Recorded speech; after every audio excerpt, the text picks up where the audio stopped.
भगवद गीता में वर्णित कथा के अनुसार जब भी अर्जुन के मन में कोई दुविधा होती थी तो वो श्री कृष्ण के पास पहुंच जाते थे। एक बार की बात है, अर्जुन भगवान श्री कृष्ण के समीप आकर कहा कि वो दुविधा में हैं और इसका जवाब वो श्री कृष्ण से चाहते हैं। श्री कृष्ण ने पूछा कि क्या सवाल है।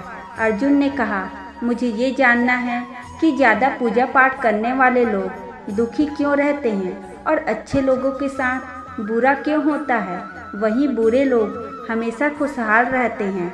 अर्जुन के मुंह से ऐसी बातें सुनकर श्री कृष्ण मुस्कुराए और कहा, मनुष्य जैसा सोचता है और महसूस करता है वैसा कुछ नहीं होता है, बल्कि अज्ञानता की वजह से वो सच्चाई नहीं समझ पाता है।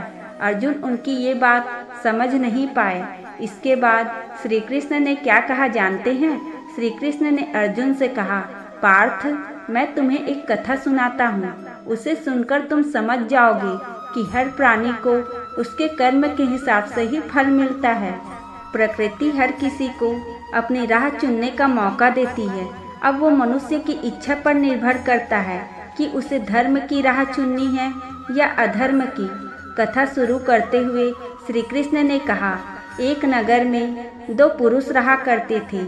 एक पुरुष व्यापारी था जिसके जीवन में धर्म की बहुत महत्ता थी। वो पूजा पाठ में यकीन रखता था। वो हर रोज मंदिर जाता था और दान धर्म भी करता था और हर रोज भगवान की पूजा करता था। वहीं दूसरा पुरुष बिल्कुल विपरीत था। वो हर रोज मंदिर तो जाता था लेकिन पूजा करने नहीं, बल्कि मंदिर के बाहर से जूते चप्पल चुराने। उसे दान और धर्म से कोई लेना देना नहीं था।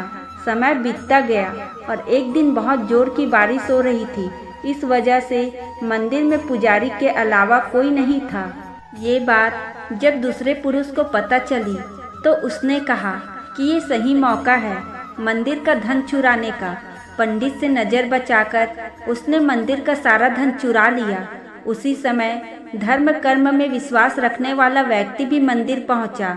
दुर्भाग्य से मंदिर के पुजारी ने उसे ही चोर समझ लिया और चिल्लाने लगे। वहां लोग एकत्र हो गए और उसे बहुत मारा। किसी तरह वो बचते बचाते वहां से निकला तो दुर्भाग्य ने उसका साथ वहां भी नहीं छोड़ा। मंदिर के बाहर वो एक गाड़ी से टकरा गया और घायल हो गया। फिर वो व्यापारी लंगड़ाते हुए घर जाने लगा तो रास्ते में उसकी मुलाकात उस पुरुष से हुई जिसने मंदिर से धन चुराया था। उसने कहा, आज तो मेरी किस्मत चमक गई, एक साथ इतना सारा धन मिल गया। ये सब देखकर उसे बहुत बुरा लगा और उसने अपने घर से भगवान की सारी तस्वीरें निकाल दी। कुछ सालों बाद दोनों पुरुषों की मृत्यु हो गई। मरने के बाद जब दोनों यमराज की सभा में पहुँचे और भले पुरुष ने दूसरे व्यक्ति को देखा तो उसे बहुत गुस्सा आया।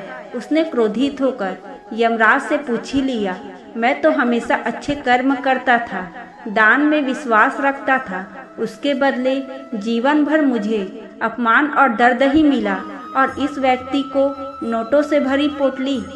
आखिर ऐसा भेदभाव क्यों? इस पर यमराज ने कहा, पुत्र, तुम गलत समझ रहे हो। जिस दिन तुम्हारी गाड़ी से टक्कर हुई थी वो दिन तुम्हारे जीवन का आखिरी दिन था, परंतु तुम्हारे अच्छे कर्मों की वजह से तुम्हारी मौत सिर्फ एक छोटी सी चोट में बदल गई। तुम इस दुष्ट व्यक्ति के बारे में जानना चाहते हो?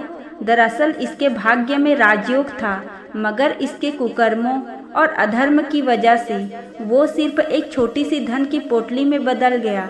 कथा सुनाने के बाद श्री कृष्ण अर्जुन से कहते हैं, पार्थ, क्या अब तुम्हें तुम्हारे सवाल का जवाब मिल गया?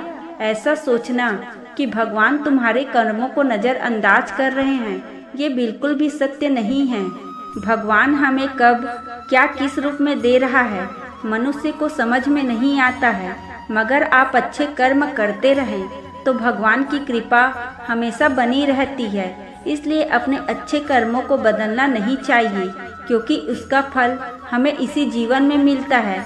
इसलिए मनुष्य का फर्ज है कि वो हमेशा अच्छे कर्म करते रहे, क्योंकि श्री कृष्ण ने गीता में भी बताया है कि किसी के द्वारा किया गया कर्म बेकार नहीं जाता है, चाहे वो अच्छा हो या बुरा।